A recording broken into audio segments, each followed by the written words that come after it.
Vengeance is a lazy form of grief.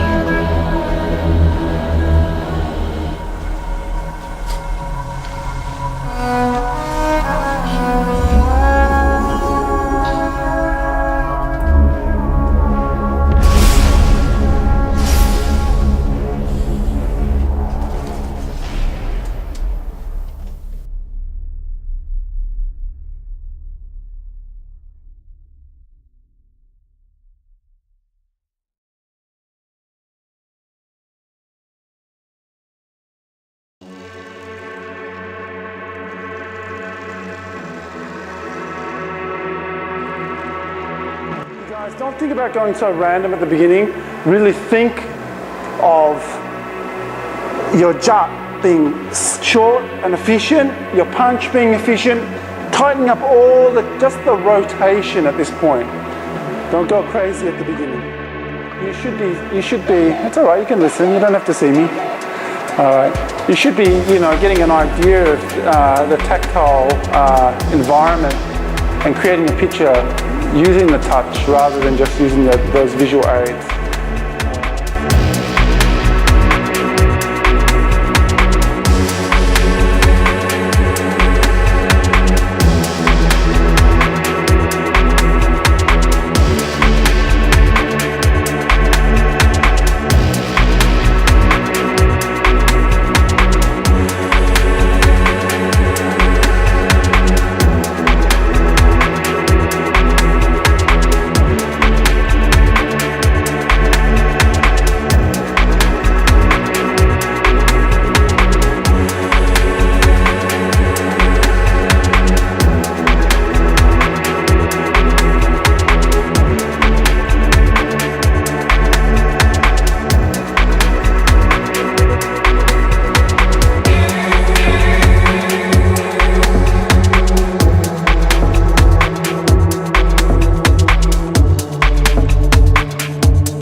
Start stationary. You can have your hand here or the Wu Sao, it's all right. We're going to go 1, 2, 3. 1, 2, 3. Has everyone done this before? No? All right, you learned today, that's all right. So I start with the jar into the palm. See, I want to catch him on the second part. As soon as he feels this energy, he wants to Chun. Then he punch again. And I just do a gan, and the tan.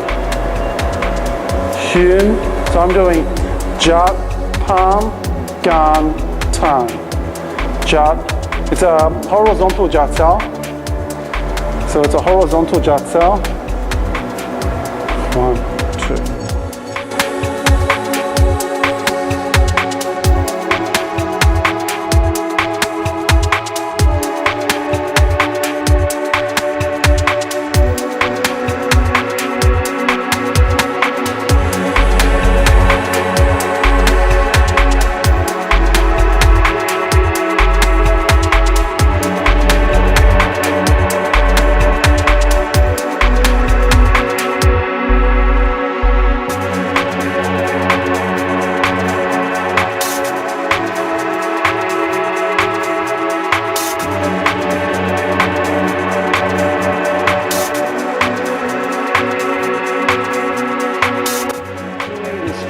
Essentially, you're doing it from a front-on stance.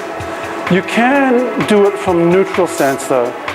So we go neutral, neutral, same as before. Now I can also, instead of doing the gan sao, I can do the jut punch, the jut sao into tan sao, because it's a shorter movement. Sometimes you find more success with this.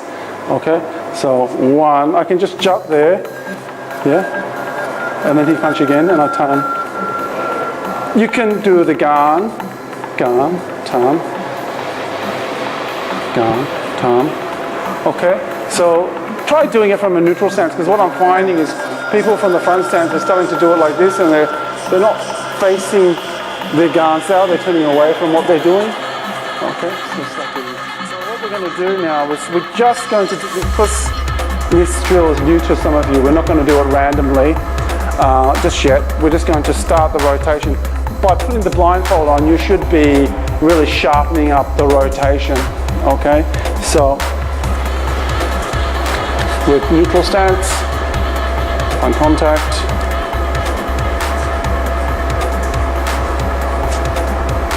Again, you can do it with the gan there and then come back to the tan, or you can do it with a jia here and then tan. It's up to you. So feel it out. Now you see this point where we're stopping here. Now when I do this, he punches and then he punches again. I should just flow into that off. When he does that second punch, you should be doing your hyun, because see, he's not flowing into the rotation. So I should be able to exploit that there. Hang on.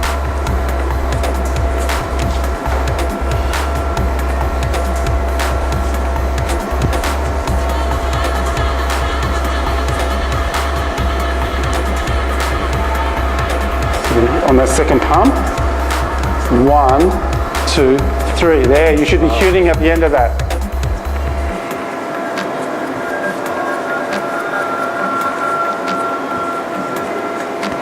See, because you're missing now the palm. So it's punch, punch.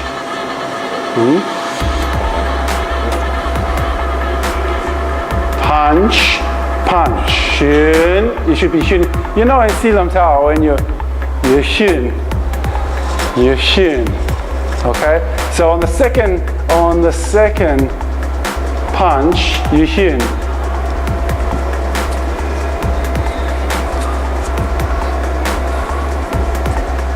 Okay, good. Again, when you're doing it with each other, every now and then, just take your hand away and get the person to feel that hole with punching. You're not stepping forward, you're not turning your body, just feel the hole with as many punches as it is. See, if you just look on here, if I'm doing it with Marie, as soon as there's an opening, punch, punch, punch, punch, punch, now she stop. And punch, punch, punch, punch, yeah. So just learning to feel that hole with openings. Punch, punch, punch, yeah. Another fine example of messing with the reflex and the structure falling apart because the eye sends that message and you fall into the natural reflex of resisting, fighting force with force. And what happened was, all I did is straighten my arm out and then the alarm went out, but you're not facing the point of contact, you see? Okay, so like I was saying, yes, much better. Okay, learning to cover the line, turning to face the point of contact at the tan or the bill or the lap sao, whatever it may be, not letting the arm come off the center. All right. Again, the nature of this drill is when you're touching hands, you shouldn't have your elbows out like this. Okay, because these hands are not center lines, these are central lines, lines that come from the center and move out on angles. So essentially what we're doing by putting both hands like this is saying we have two lansa, two fencing arms, barring arms. Your leading hand, when you go to front stance, this is your lan, your fencing arm. And it sits not on the center line, but on the central line. So if I turn now, it should look like this, but when I go like this, now it's in. So it's like I've got two lans. All right, okay. So it's very important that you don't elbows out, all right? If you see someone with their elbows sticking, you stick your elbows out like that. You stick your elbows out, yeah. And I'll just give them a slap on the side, all right? Because by doing that, you start protecting targets, and you know, you bring your elbows in. You don't stand here like this and go like this. All right, it's crazy. All right, you put your hands in. Okay. So I can. Yeah, you need to go too. See what I'm doing is I'm initiating as well, because I know when I'm blindfolded and I initiate, I generally find something here through the center. Okay, I find something. If Alex initiates, I need to find it. I need to stay with him. I don't want to let him get away from me. All right. Oh, there it is. He's going sneaky on me. Go again. Yeah, that's it. All right. I need to find it. I need to stay with it.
This is something I say to you guys all the time. The rotation consists of the three techniques. It's the Chun, the Chun, the straight punch, the Dan Chun Chun, the single straight punch. Now, your wing, then your lap. Now, I see a lot of people doing this rotation and they come together here. This is no good. You don't want 2 to 1, because as soon as you go 2 to 1, then you're forced to defend, because he's able to capture 2 limbs with 1. But if I'm doing this, try to capture my arm now. You want to see? It's much harder for him to capture me now, because my limb is not there now. Keep going. 1 separate, 2 separate, 3 separate. Now there's 2 points where you can really get crossed up quite badly. The one where you go keep rolling. Right here, which I said, and you bring this down, and then you're forced to defend. You're forced to defend here. Oh, excuse me. Okay. That's what I'm talking about. You know, I didn't mean to do that. I got no eyes. All right. Okay. So put your mouth guard in. So at this point, the other point you can get really caught up in is as you leave your laps out here, and I punch, he can maybe thrust this out. And he's got 2 to 1 now. Oh, he'd probably go the elbow first, and you know. So at this point here, come with a punch. Come. Yeah, no, see, he took it away because I taught him well. All right, but if he leaves that there, he's holding me and punching here. You have 2 to 1 now. You can get 2 to 1, and then you can put pressure here. It anchors him to a point where he doesn't want to be defensive. He doesn't want to have to defend. So always replay. Oh, there it is. You see, now as soon as I feel that 2 there, I'm going to take it. So this is some of the things I want you to do from this drill. Hello. I could imagine you were there, all right? So you want to think about 1 at a time.